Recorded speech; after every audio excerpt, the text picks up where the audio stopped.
Isdalen Woman, ou A Mulher de Isdalen, 29 de novembro de 1970. Um professor e suas duas filhas caminhavam pelo Vale de Isdalen, nos arredores da cidade de Bergen, na Noruega. O vale possuía uma sombria fama entre os moradores da região. Ao longo dos anos, vários acidentes e suicídios haviam acontecido ali com certa frequência, o que lhe rendeu o apelido de Vale da Morte. Enquanto eles caminhavam pela trilha, eles avistaram algo certamente incomum entre as pedras. Era o corpo parcialmente queimado de uma mulher. Após avistarem tal coisa, a polícia foi chamada imediatamente. Quando os investigadores chegaram ao local, perceberam que aquela cena era muito mais estranha do que parecia à primeira vista. O corpo não parecia ter sido queimado de forma natural. Enquanto o rosto e a ponta dos dedos estavam severamente queimados, o resto do corpo não tinha queimaduras tão graves. Ao redor do corpo estavam espalhados diversos objetos parcialmente queimados, restos de roupas, fragmentos de botas, uma garrafa de licor, recipientes e outros pertences foram consumidos pelo fogo. Porém, apesar disso, a vegetação ao redor do corpo não havia sido muito danificada. Sobre a mulher, nenhum documento de identificação foi encontrado. Nenhuma bolsa, nenhum passaporte, nada que revelasse quem ela era. O corpo foi levado para a autópsia, onde os médicos descobriram que ela havia inalado fumaça durante o incêndio, indicando que ainda respirava quando o fogo começou. Em seu estômago também foi encontrada uma grande quantidade de comprimidos para dormir. Sua causa oficial de morte acabou sendo registrada como uma combinação entre a intoxicação pelos medicamentos e envenenamento pelo gás carbônico. Até esse momento, tudo estranhamente ainda parecia apontar para um possível suicídio, porém, essa impressão começaria a mudar poucos dias depois. Enquanto os investigadores tentavam refazer os passos da mulher, foi encontrada duas malas deixadas na estação ferroviária de Bergen, a mesma cidade da morte. Porém, ao serem abertas, elas não revelaram a identidade da mulher. Na verdade, fizeram justamente o contrário. Dentro das malas haviam roupas elegantes, sapatos, perucas, maquiagens, mapas, dinheiros de diferentes países europeus e um bloco contendo anotações escritas em códigos aparentemente indecifráveis. O detalhe que chamou ainda mais a atenção da polícia foi que praticamente todas as etiquetas haviam sido cuidadosamente removidas. Tanto das roupas como dos sapatos, parecia que alguém havia tomado muito cuidado para eliminar qualquer pista sobre a origem daqueles objetos. E a partir daqui, os investigadores começaram a reconstruir os últimos meses da vida daquela mulher. Descobriram que ela havia viajado por vários países europeus, sempre utilizando nomes diferentes. Em alguns hotéis se apresentava como belga, em outros como francesa, sempre com uma nacionalidade diferente, mas nenhuma era verdadeira. Os funcionários dos hotéis também relataram alguns comportamentos bastante incomuns dela. Os pagamentos sempre eram efetuados em dinheiro, e ela mudava frequentemente de hotel, mesmo quando permanecia na mesma cidade. Antes de entrar no estabelecimento, eles notaram que ela costumava observar cuidadosamente o ambiente. Ao escolher um quarto, ela demonstrava preferência por determinadas posições, e depois de entrar, fechava completamente as cortinas. Nesse caso, as preferências de posição que ela preferia para o quarto eram que eles tivessem vista para a entrada do hotel, ou seja, ela queria quartos com vistas, mas mantinha a cortina sempre fechada. Em alguns casos, os funcionários relataram que ela até chegava a reorganizar os quartos antes de se instalar neles. Diversas testemunhas também afirmaram tê-la visto sendo acompanhada por homens em diferentes momentos dentro dos hotéis. As descrições desses homens, porém, não batiam e nunca foram o suficiente para identificá-los. Após dias de investigação, a polícia conseguiu decifrar parcialmente o bloco de anotações encontrado nas malas. Os códigos correspondiam às datas e aos hotéis pelas quais ela havia passado durante a sua viagem pela Europa. Graças a essas anotações, foi possível reconstruir boa parte dos seus deslocamentos. Mesmo assim, uma pergunta permanecia sem resposta. Quem diabos era aquela mulher? Ou melhor, que diabos de situação justificaria todas essas ações estranhas por parte dela? Mesmo com fotografias sendo divulgadas internacionalmente, impressões digitais sendo comparadas, registros de pessoas desaparecidas sendo analisados, nunca foi possível identificar quem era aquela mulher. Porém, as perguntas ainda permanecem. O que é que ela estava fazendo no Vale de Isdalen? O que causou a morte dela? Por que diabos ela prezava tanto para não ser identificada? Por que ela teria anotado sua navegação de forma criptografada? E irão ser esses os tipos de coisas que irei tentar lhe responder agora. Bom, ao começar pelo começo, eu vou falando as observações que eu consegui fazer sobre o caso de forma cronologicamente reversa, porque assim eu acho que vai ser mais fácil de apontar os pontos a serem analisados nesse caso. Bom, a primeira coisa que me chamou a atenção quando eu vi sobre o caso é que o Vale de Isdalen já era conhecido por ocorrer esse tipo de acidente, no caso mortes ou suicídios, o que é muito conveniente que mais um corpo tenha sido encontrado ali, mas o que levanta a dúvida se o local em si quem causou a primeira impressão da polícia de achar que era um suicídio, ou também se a impressão natural em si de suicídio foi construída por alguém, porque quando eu li o caso pela primeira vez, a minha primeira impressão também foi de suicídio, e eu ainda não tinha o conhecimento de que o local em si tinha essa fama de ser chamado de Vale da Morte. A segunda observação aqui é é, na verdade, mais um conjunto de observações sobre o cenário da morte, onde eu quero que vocês entendam o quão pouco natural é o estado final do corpo. Ainda mais se você pensar que foi suicídio. E por quê? Olha essa sequência de fatos estranhos. 1. Quem em sã consciência escolhe fogo para causar seu próprio fim? Acho que literalmente quase todo mundo concorda que morrer queimado deve ser uma das piores mortes a se ter. 2. Ela estava com muitos medicamentos para dormir no estômago, e eles não estavam completamente digeridos, o que indica que ela tomou eles pouco antes de morrer. E como diabos isso faz algum sentido pra você, velho? Tipo, ela queria o quê? Dormir e depois tacar fogo em si mesma? Que? 3. Apenas as pontas dos dedos e o rosto estavam queimados severamente, o que é extremamente pouco natural. Afinal, se você joga fogo em si mesmo, é razoável que ele se espalhe pelo seu corpo de forma uniforme, indo queimando seu corpo, usando sua própria pele e músculos como combustível. Porém, mesmo assim, tirando os dedos e o rosto, o resto do corpo não tinha queimaduras tão graves. Isso é muito estranho. 4. As botas dela não estavam no pé dela. Pra que diabos ela precisaria tirar as botas para cometer suicídio? E, apesar de todos esses fatos estranhos, extremamente contraindicatórios de suicídio, meio que fisicamente você não consegue provar que não tenha sido um suicídio, o que acabou por travar a polícia. O que é um tanto interessante até. Eu já vou adiantar que eu não acho que tenha sido suicídio. Então, o fato da polícia não conseguir provar o contrário indica que talvez quem tenha causado a morte dela, para essa pessoa não importaria que uma investigação profunda contraindicasse o suicídio. Desde que não conseguisse provar fisicamente, já poderia ser o suficiente,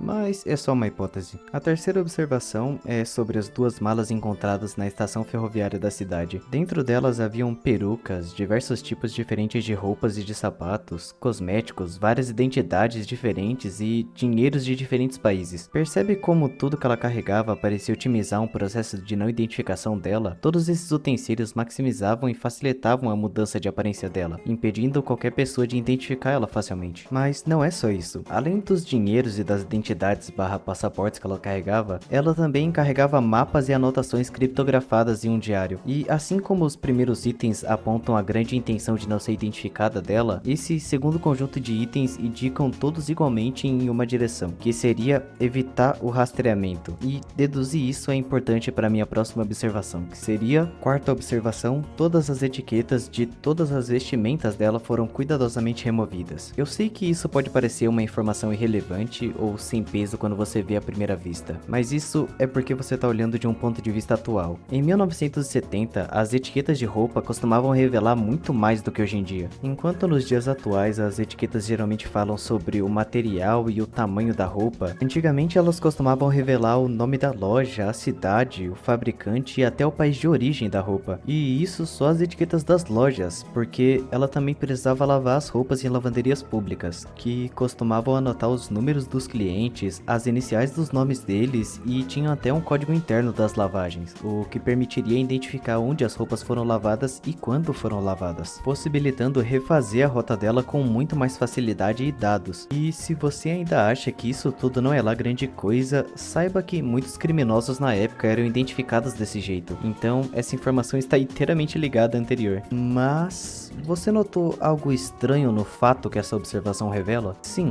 ter acesso às roupas dela permitiria identificar com razoável precisão a rota dela, mas simplesmente não faz sentido ela remover as etiquetas para evitar o rastreio dela. Veja bem, as roupas já estavam sob a posse dela. Para alguém conseguir chegar nas roupas dela, teria que encontrar ela primeiro, e se o objetivo de remover as etiquetas era justamente não ser encontrada, então essa ação não faria sentido. E aqui pronto, finalmente temos uma contradição lógica das ações dela, certo? Errado. Isso porque talvez o objetivo de remover as etiquetas não fosse evitar o rastreio dela, mas sim evitar que conseguissem refazer a rota dela. Então, mesmo que conseguissem capturar ela, não conseguiriam saber por onde ela já havia passado. E talvez isso também fosse importante para ela. Agora, o porquê isso era importante para ela é que eu acho que vai ser o grande X da questão. Quinta observação, e uma mais simples dessa vez, é que o fato de ser poliglota na época era bem mais incomum do que hoje em dia, o que pode demonstrar um nível educacional e de instrução bem grande por parte dela. E saber disso viabiliza a gente tratar ela como alguém com inteligência suficiente para conseguir executar as ações observadas até aqui. E isso pode ser importante a depender da teoria que você se propõe a criar por parte das ações dela. Sexta sexta observação e dessa vez de novo mais um conjunto de observações, dessa vez sobre o comportamento dela. Após a gente definir que as ações anteriores dela tinham um forte intuito de evitar a identificação dela e evitar o rastreamento dela, a gente teria que inferir o porquê disso. Então vamos observar o comportamento dela e deduzir o que ele nos mostra. Mudava constantemente de hotel, mesmo enquanto permanecia na mesma cidade. Observava os ambientes antes de entrar, pedia quartos com vista para a entrada do hotel, mas sempre mantinha as cortinas fechadas e reorganizava os móveis dos hotéis algumas vezes. Aqui eu não vou me prolongar muito sobre o motivo, dada as observações anteriores, é quase que lógico que a próxima inferência seja de que ela estava sendo perseguida. Se não estivesse, não faria sentido tanto cuidado em não ser encontrada. Agora, pelo que ela estaria sendo perseguida, é que seja onde mora o verdadeiro mistério desse caso, na minha opinião. Sétima observação, o caderno criptografado. A investigação posterior da polícia deduziu que as anotações dela registravam seus deslocamentos. Basicamente, ela anotava de forma criptografada os hotéis pelo qual ela já havia passado. Mas por que isso? Veja bem, se as anotações da navegação dela era só pra ela, como pra lembrar por onde ela já havia passado, por exemplo, não faria nenhum sentido criptografar elas. Só faz sentido criptografar a navegação dela se a rota dela fosse uma informação a ser protegida de alguma forma, o que na verdade é perfeitamente plausível com as outras observações feitas sobre as ações dela anteriormente. Mas vamos nos aprofundar um pouco mais nessa observação, porque parece um pouco estranho ela anotar a rota dela só pra se lembrar de onde já havia passado. Afinal, a navegação dela foi meio linear, não era algo impossível de manter na memória, e se essa informação fosse tão perigosa assim pra ela, não faria sentido anotar, certo? Então, ela teria anotado a navegação dela para outra pessoa saber por onde ela já havia passado? Não é impossível, visto que ela foi avistada com alguns homens em alguns hotéis. Talvez eles fizessem parte de alguma forma do objetivo ou missão que ela estivesse executando,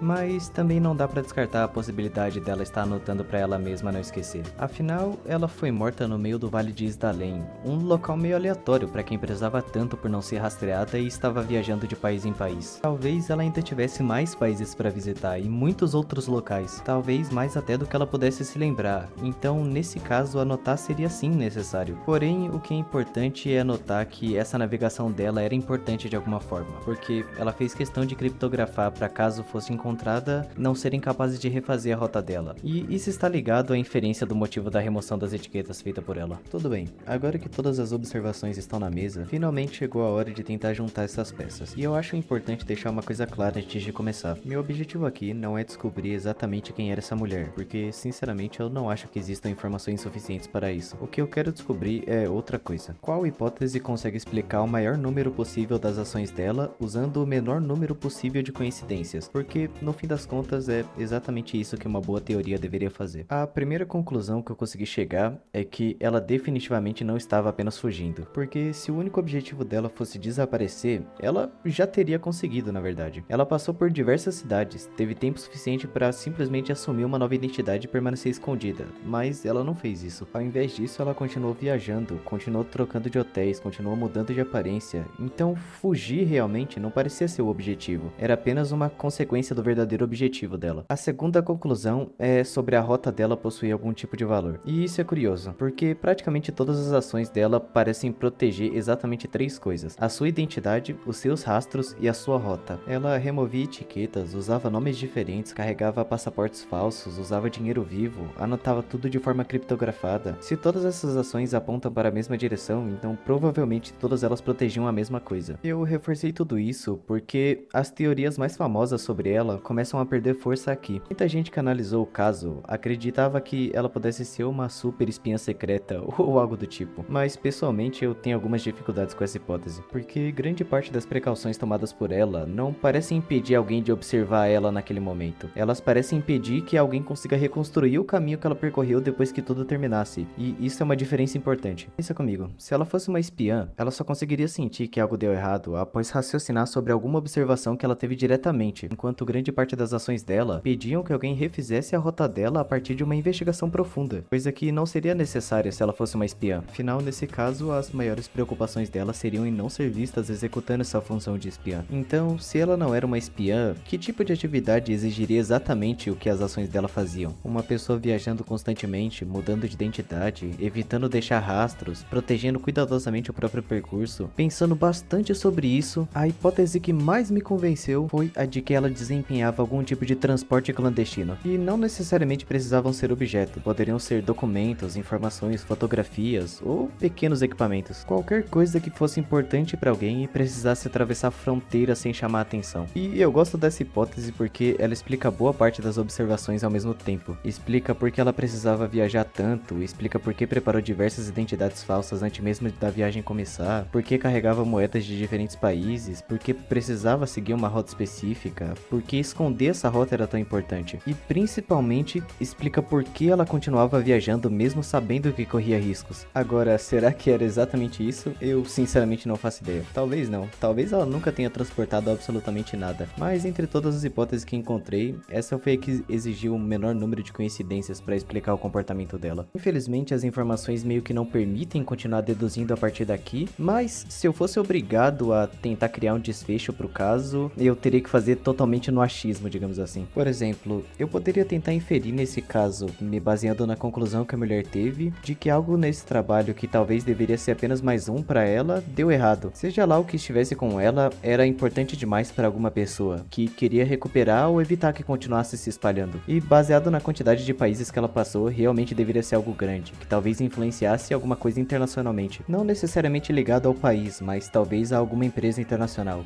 Quem sabe? A rota dela seria importante porque se a pessoa que estava atrás dela conseguisse acesso aos lugares pela quais ela já tivesse passado, ela teria noção de onde ela já teria distribuído, seja lá o que ela estivesse. Então poderia ir atrás desses lugares pelos quais ela já tivesse passado ou usar essa informação de alguma forma. Então nesse caso, criptografar essas informações seria muito mais do que profissional da parte dela. Mas por que teria morrido em Isdalen? Aqui eu vou ter que ser um pouco criativo. Seguindo a linha de inferência até aqui, como ela acabou por morrer, certamente dá pra dizer que algo deu errado, né? Como ela estava se esforçando tanto para evitar ser rastreada, é razoável pensar que os perseguidores dela estavam bem na cola dela. Não é impossível que eles tenham conseguido alcançar ela sem que ela percebesse. Como ela mantinha várias de suas bagagens separadas dela mesma, talvez os perseguidores tivessem receio de que o que eles estavam procurando talvez não estivesse com ela no momento. Nesse caso, poderiam ter armado uma cilada para ela se passando por um de seus alvos, com Isdalen sendo escolhido como ponto de encontro. E a gente sabe que ela foi até Isdalen voluntariamente porque ela estava com botas de caminhada, então ela sabia que ia andar por terrenos irregulares. Porém, nesse caso, o que ela não saberia é que essa teria sido a última decisão da vida dela. Eu vou deixar claro que